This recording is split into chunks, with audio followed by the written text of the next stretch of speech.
새벽마다 디모데 전서 그리고 디모데 후서 말씀을 이제 살펴보게 될 것입니다.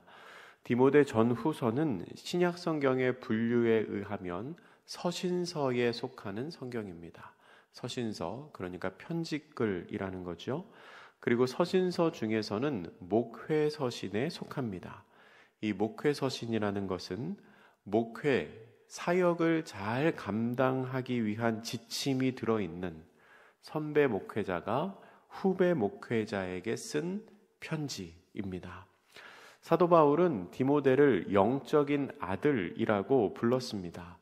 그만큼 아끼고 사랑하는 후배 사역자이면서 또한 하나님 나라를 위한 동역자인 디모데에게 바울은 목회 사역에 대한 중요한 권면들을 지금 편지로 써서 보내고 있는 것입니다.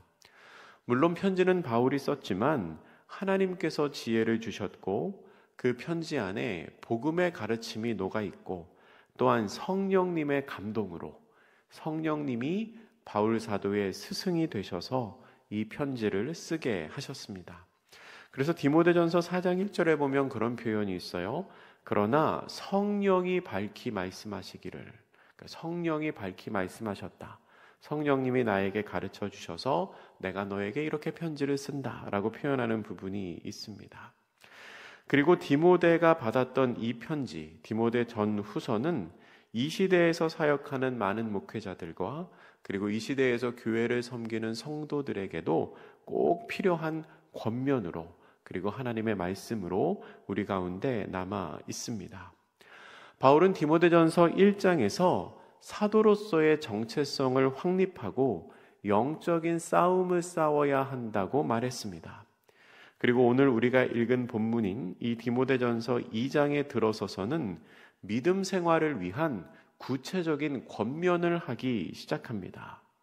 믿음 생활을 위한 구체적인 권면의 첫 번째가 뭐냐면 바로 기도입니다. 기도. 우리 오늘 본문의 1절 말씀을 같이 읽어보겠습니다. 2장 1절입니다. 시작. 그러므로 내가 첫째로 권하노니 모든 사람을 위하여 간구와 기도와 도고와 감사를 하되. 아멘. 바울은 지금 4가지의 단어를 사용해서 기도에 대해서 말하고 있습니다. 간구와 기도와 도고와 감사를 해야 한다라고 말하죠. 근데 여러분, 이것은 각각 다른 4개의 단어지만 그냥 다 똑같이 기도를 말하는 겁니다. 기도해야 한다라고 말합니다. 결국은 기도를 많이 해야 된다는 거죠. 기도와 감사는 우리가 평소에 많이 쓰는 말입니다. 하나님 앞에 기도하고 또 하나님 앞에 감사하고, 감사하는 것도 기도이죠. 그리고 간구는 요청하는 기도입니다. 하나님께 무엇을 청하는 거죠. 간구하는, 하나님께서 이루어 주시기를 바라는 것을 올려드리는 기도. 그리고 도고는 중보하는 기도입니다. 다른 사람을 위한 기도를 도고라고 말합니다. 그러면 바울은 왜 이 기도하라는 권면을 이렇게 자세하게 풀어서 4가지의 단어를 이용해서 했을까요? 학자들은 이 말씀을 디모데를 향한 바울의 세심한 배려가 돋보이는 말씀이라고 설명합니다. 그러니까 디모데의 멘토로서 바울은 디모데가 부족함이 없는 목회자로 성장하기를 원했습니다. 특별히 지난 시간에 담임 목사님도 말씀하셨지만 디모데는 나이가 좀 어렸거든요. 나이가 어림에도 불구하고 사람들에게 존중을 받고 잘 사역할 수 있는 그런 목회자로 서기를 바랬지요. 그래서 이렇게 세심하게 하나하나 가르쳐주고 있는 겁니다. 그냥 무작정 기도해라, 기도가 중요하다라고 말하는 것이 아니라 때로는 요청하는 기도가 필요하고 또 어느 때에는 하나님의 뜻을 구하는 기도가 필요하고 그리고 다른 사람들을 위한 중보의 기도도 꼭 해야 하고 또한 감사의 기도도 빠뜨리면 안 된다는 것을 이렇게 일부러 구분해서 기도하라는 단어를 여러 가지를 사용해서 설명하고 있다는 겁니다. 그런데 여러분, 사실 이 1절 말씀에서 기도의 종류보다 중요한 게 있습니다. 그게 뭔가 하면 기도의 대상입니다. 기도의 대상. 누구를 위하여 그러한 기도를 하라고 바울이 말하고 있습니까? 1절 말씀을 다시 보시면 모든 사람을 위하여 간구와 기도와 도고와 감사를 하라고 말합니다. 그러니까 우리가 기도해야 하는 대상은 모든 사람이라는 겁니다. 모든 사람. 내가 아는 사람만을 위해서 기도하는 게 아닙니다. 예수님을 믿는 사람만을 위해서 기도하는 것도 아니고요. 이 세상의 모든 사람들을 위해서 기도를 해야 된다는 겁니다. 그러면 왜 내가 알지도 못하는 사람을 위해서 기도해야 될까요? 왜 우리 교회 성도님도 아닌데 내가 모르는 사람을 위해서, 때로는 예수님도 안 믿는 사람을 위해서 왜 기도해야 합니까? 그것은 뒤에도 나오지만 이 세상의 모든 사람들이 다 구원의 대상이기 때문입니다. 이 세상의 모든 사람들이 다 주의 복음을 듣고 주님 앞으로 돌아와야 하는 사람들이기 때문입니다. 그런데요, 그 중에서도 특별히 기도해야 할 대상이 있습니다. 특별히 기도해야 할 대상, 누구냐? 2절 말씀에 나옵니다. 우리 2절 말씀 같이 읽습니다. 시작. 임금들과 높은 지위에 있는 모든 사람을 위하여 하라. 이는 우리가 모든 경건과 단정함으로 고요하고 평안한 생활을 하려 함이라. 아멘. 바울은 디모데에게 권면을 하면서 임금들과 높은 지위에 있는 모든 사람을 위하여 기도하라고 말하고 있습니다. 오늘날로 따지면 정부와 정치 지도자들을 위하여 기도하라는 겁니다. 그러면 왜 정부와 정치 지도자들을 위하여 기도해야 됩니까? 첫 번째로 그들도 모두 구원받을 대상이기 때문에 그렇습니다. 그리고 두 번째로 그들의 정책에 의해서 우리의 삶이 영향을 받기 때문에 그렇습니다. 사실은 모르는 사람 아닙니까? 여러분 정치인 아시는 분 있으십니까? 대통령 개인적으로 아십니까? 모르는 사람이지요. 근데 그 사람들이 어떻게 하느냐에 의해서 내 삶이 영향을 받는다는 겁니다. 그래서 그리스도인은 정부와 정치 지도자들이 평화를 유지하고 불의와 폭력으로부터 시민들을 보호하고 법과 질서를 보존하고 악은 벌하고 선은 권장하도록 그렇게 바른 정책을 펼치도록 기도해야 합니다. 그리고 세 번째로 모든 나라는, 이 세상 모든 나라는 하나님을 기뻐하는 나라가 되어야 하기 때문에 우리는 정부와 정치 지도자들을 위해서 기도해야 한다는 겁니다. 제가 조금 전에 세 가지의 이유를 말씀드렸는데요. 그 중에서 특별히 두 번째의 이유가 가장 두드러집니다. 그래서 오늘 지금 우리가 읽은 2절의 하반절에서도 이렇게 말하죠. 이는 우리가 모든 경건과 단정함으로 고요하고 평안한 생활을 하려 함이라. 아멘. 그냥 쉽게 제 말로 풀어서 설명하면 우리가 기도함으로 말미암아 우리가 기도를 해야 지도자가 올바로 세워지고 그렇게 지도자가 올바로 세워졌을 때 2절의 제일 마지막에 나오는 것처럼 교회가 평안하다는 겁니다. 사실은 나와 상관이 없을 것 같은데 그 사람들이 바르게 세워져야 우리가 편안하게 그리고 은혜 가운데 신앙생활을 할 수 있다는 거죠. 어제 서울에서 대규모 집회가 있었습니다. 그 예배를 두고 여러 가지 많은 시선과 또 많은 의견이 있지만 한 가지는 분명합니다. 뭔가 하나님의 뜻을 거스르는 정책이 세워지면 교회가 평안하지 않습니다. 하나님의 뜻을 거스르는 방향으로 지도자들이 이 나라를 이끌고 가면 교회가 힘들어집니다. 교회의 가치를 억누르는 핍박이 시작됩니다. 그러한 일들이 없도록 임금들과 높은 지위에 있는 사람들을 위하여 그들이 하나님의 뜻에 합당하도록 기도하라고 바울은 지금 권면하고 있는 것입니다. 그리고 이 기도는 하나님 보시기에 선한 기도입니다. 본문 3절이 이렇게 기록하지요. 이것이 우리 구주 하나님 앞에 선하고 받으실 만한 것이니. 아멘. 이렇게 기도하는 것이 하나님 앞에 좋은 일이고 하나님이 이 기도를 기뻐하신다는 겁니다. 왜냐하면 하나님께서는 모든 사람이 구원받으시기를 원하시기 때문입니다. 우리 4절 말씀 같이 읽겠습니다. 시작. 하나님은 모든 사람이 구원을 받으며 진리를 아는 데에 이르기를 원하시느니라. 아멘. 하나님은 모든 사람이 구원을 받고 모든 사람이 진리를 아는 데 이르기를 원하십니다. 여러분, 우리가 믿는 기독교는요, 밀교, 그러니까 비밀 종교가 아닙니다. 우리가 얻는 그 구원에는 비밀이 없습니다, 여러분. 비밀이 없어요.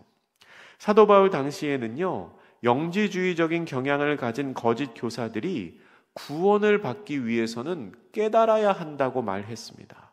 그러면서 보편적인 구원을 말하는 게 아니라 선택적인 사람들만이 제한적으로 구원을 받는다고 말했습니다. 근데 그건 사실이 아닙니다. 여러분, 그거는 틀린 겁니다. 소수의 사람만 깨닫고 구원받는다? 그건 하나님의 뜻이 아닙니다. 구원의 길은요, 감추어져 있는 게 아닙니다. 공개되어 있습니다. 감추어진 비밀은 없습니다. 뭔가 감추어진 비밀을 깨달았다고 하면 그건 그 말 자체로 틀린 겁니다. 거짓입니다. 이단입니다. 공교회, 우리가 공교회라는 이름 표현을 쓰는데, 공교회는요, 세상 모든 사람들에게 알려져 있고요, 당당하게 구원의 길을 걸어갑니다. 어떻게 우리가 구원받습니까? 예수님 믿음으로 말미암아 구원받지요. 여러분, 이거는 심지어 예수 안 믿는 사람도 압니다. 교회 안 다니는 사람도 알아요. 교회가 뭐 하는 곳입니까? 교회가 누구 믿습니까? 누구 믿으면 천국 간다고 말합니까? 하면은 예수님 믿으면 천국 간다고 하던데요. 그러니까 믿지 않는 사람들에게까지도 사실 이 구원의 길이 다 알려져 있고 열려져 있다는 겁니다. 비밀로 감추어져 있는 건 없습니다. 4절에 나오는 모든 사람이라는 표현은 그렇게 구원과 복음의 보편성을 말하는 것입니다. 복음은 모든 사람들을 위한 것이라는 겁니다. 일부만을 위한 것이 아닙니다. 그런데 여러분, 이 말을 잘 들으셔야 합니다. 이 말은요, 만인 구원설을 의미하는 것은 아닙니다. 이게 무슨 말이냐면, 구원과 복음은 모든 사람들을 위해 열려 있지만, 그러나 모든 사람이 자동으로 구원을 받는다는 의미는 아니라는 겁니다. 모든 사람을 위해 열려 있지만 누구나가 다 자동으로 구원받지는 않습니다.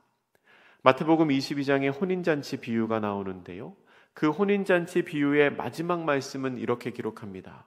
청함을 받은 자는 많되 택함을 입은 자는 적으니라. 그러니까 모두에게 열려 있습니다. 누구나 와도 괜찮습니다. 하지만 그 중에 택함을 받는 사람은 자격이 있는 사람만 택함을 받는다는 겁니다. 혼인잔치 비유에서는 여러분 기억나세요? 예복을 입은 사람만 그 잔치자리에 함께 할 수 있었죠.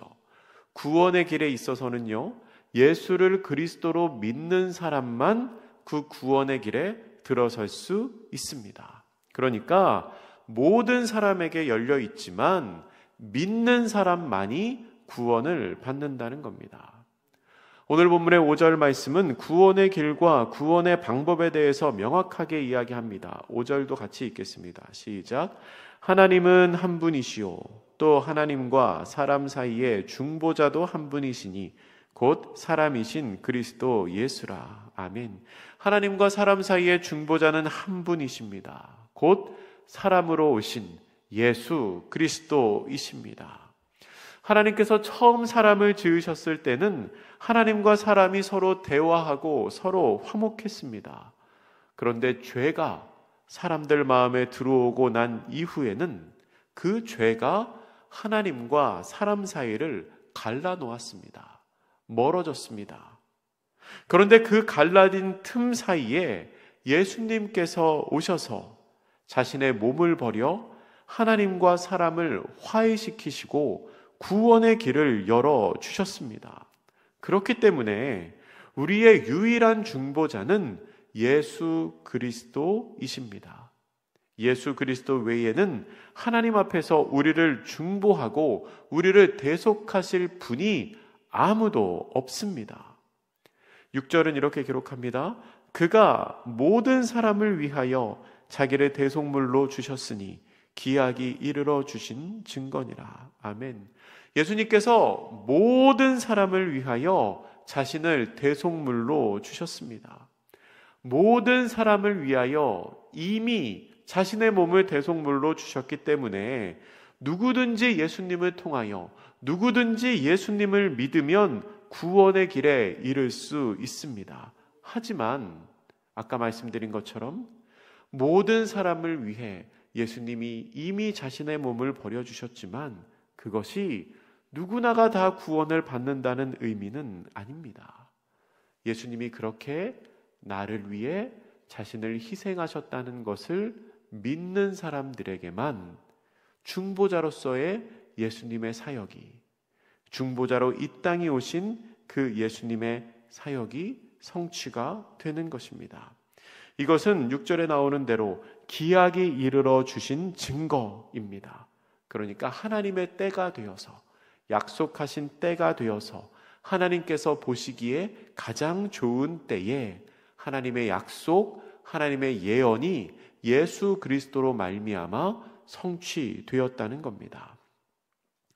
오늘 본문의 마지막 말씀인 7절에서 바울은 그렇기 때문에, 그러니까 누구든지 예수님을 통하여 구원의 길에 이를 수 있지만 모든 사람이 다 구원을 받는 것은 아니기 때문에 그 일을 위해서 자신이 사도로 세움을 받았다라고 말합니다. 7절 우리 마지막으로 같이 읽겠습니다. 시작. 이를 위하여 내가 전파하는 자와 사도로 세움을 입은 것은 참말이요 거짓말이 아니니 믿음과 진리 안에서 내가 이방인의 스승이 되었노라. 아멘.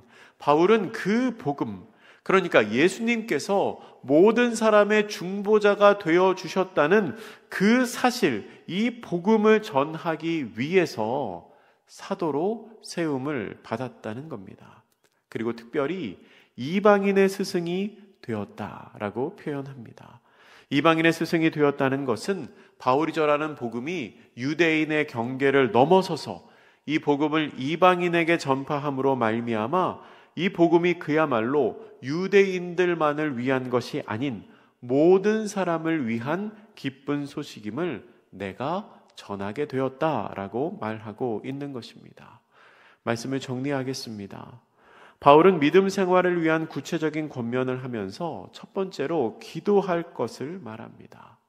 우리는 기도를 많이 해야 합니다. 바울은 4가지의 단어로 기도를 표현하는데요. 사실 이 4가지 중에서 뭐가 더 중요하냐? 뭐를 더 먼저 해야 하냐? 아니면 어떤 것을 하나님이 더 기뻐하냐? 이걸 아는 것은 사실 큰 의미는 없는 것 같습니다. 어떠한 기도든 우리는 하나님 앞에서 기도를 많이 하되 누구를 위해서 기도합니까? 모든 사람을 위해서. 나를 위해서가 아니라 우리 가족만을 위해서가 아니라 예수 믿어야 하는 모든 사람들을 위해서 기도해야 합니다. 믿지 않는 사람들과 지도자들을 위해서도 기도해야 합니다. 왜 그렇게 해야 합니까? 모든 사람이 구원의 대상이고 하나님의 나라가 그들을 위하여, 그들을 통하여, 또한 우리를 통하여 이 땅 가운데 성취되어야 하기 때문입니다. 또한 예수님께서 모든 사람을 위하여 자신을 대속물로 내어주시며 모든 사람을 위한 중보자가 되어 주셨기 때문입니다. 그렇게 예수 그리스도로 말미암은 복음의 가치가 모든 곳에 전해질 수 있도록 늘 기도하고 간구하는 복된 성도님들 되시기를 주님의 이름으로 축복합니다. 기도하겠습니다. 사랑의 하나님 감사합니다. 이 시간 디모데전서 말씀을 읽으며 우리를 하여금 기도해야 함을 알게 하시고 모든 사람을 위하여 간구해야 함을 알게 하시며 또한 하나님과 사람 사이의 중보자로 오신 예수 그리스도를 다시 한번 기억하게 하시니 감사합니다. 우리가 그 예수님 붙들고 살아가는 사람들 되게 하여 주시옵소서. 그 예수님 전하는 사람들 되게 하여 주시옵소서. 하나님께 늘 기도하는 사람들 되게 하여 주시옵소서. 오늘 한 날도 그렇게 살아가게 하여 주시옵소서. 감사드리며 예수님의 이름으로 기도드립니다. 아멘.